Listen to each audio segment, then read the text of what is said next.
Hey, Robert. Hey, Greg. Wonderful classes this weekend. Oh, I good. I'm really glad you enjoyed them. enjoyed. I have two questions. One is about the soothing the stress response class. Okay. On page 4, the HPA axis. Okay. Let me look it up with you. So hold on. Give me a second. Okay.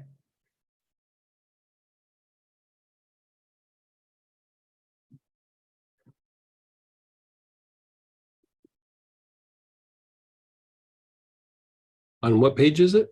Page 4. 44?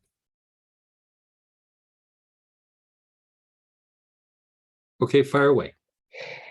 So as I was going through the experience of this, it suddenly felt to me like I was attempting to sort of program myself to say, first, I'm not this situation. Mhm. And then I'm not this body, I'm not Sure, the sure. spine, I'm not the brain, I'm not my thoughts. Right. Is that the intent, or was it more to meld them together?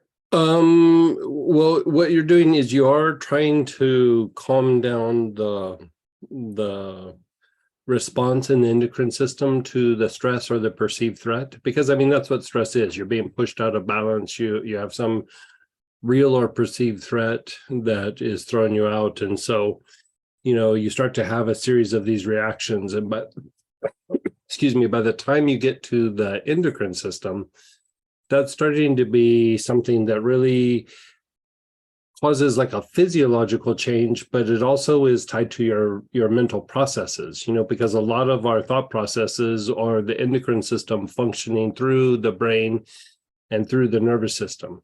And so you could say that idea of like, I'm not the body, I'm not the emotions, the mind, I'm not these situations, I'm not this reaction, I'm not this thought process. That could start playing a role here because it is shifting from your physiology and now it's becoming like in the psyche. And so it's probably not going to shift the endocrine system itself, but it doesn't allow it to anchor into the mental processes quite as easily. So it's like you're calming it down, slowing it down a little bit by doing an affirmation like that. But we really want to just calm down that physiological response in the endocrine system, because eventually it will cause, it's not even that it causes like a viewpoint about the situation. It just makes you like more ingrained into like stress thinking. Like, you're just looking for that other shoe to drop. You're looking that fire to put out. You're more reactive in your mental processes.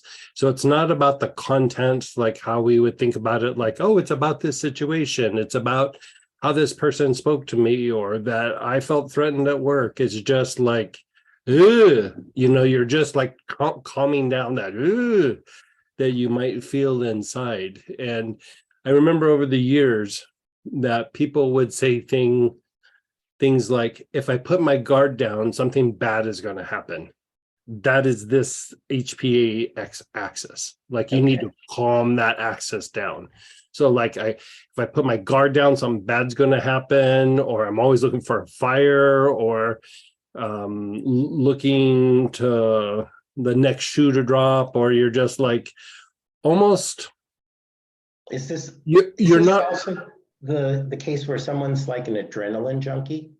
Adrenaline junkie would be a chronic version of this. Like acute would just be like maybe feeling a little stressed out or a little jumpy in situations, but an adrenaline junkie, yeah, that's even taking it further. And the thing with an adrenaline junkie is it's a way almost for them to step out of themselves. Like when I was younger, I knew several people that were like adrenaline junkies. And I mean, they wouldn't use exactly these words, but if you translated it, they would say some version of, this is how I get close to nature or to myself, or this is how I get close to God or something. And it's like a way of stepping out of themselves. And there comes a time when people can be pursuing something like spiritual and something of the higher nature, or sometimes people will pursue like a euphoria that is a byproduct of the glands, and it's really tied more to the drive of the lower nature, but in their mind they think it's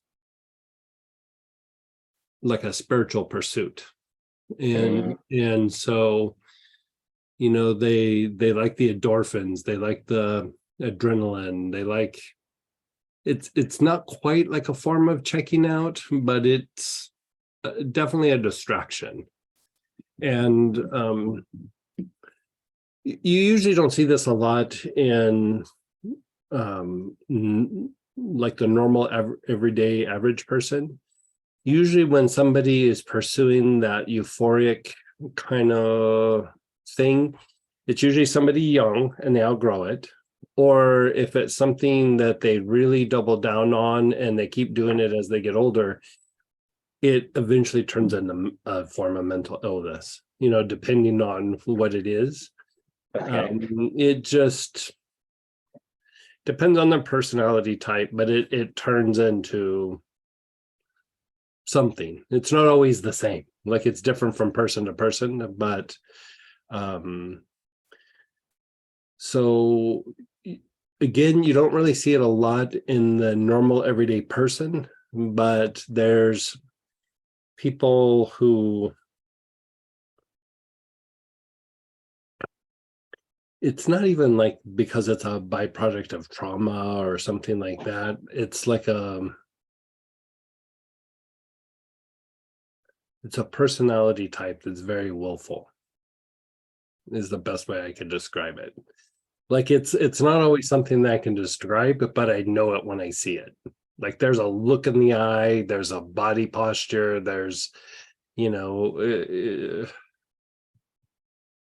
you just kind of know it when you see it. They tend to blame everybody or everything for the things going on in their life, not really them. And then they look for these like euphoric outlets.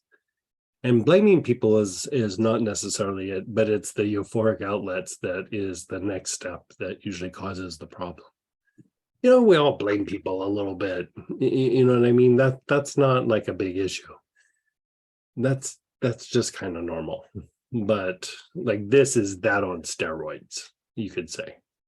Okay. Yeah. So the second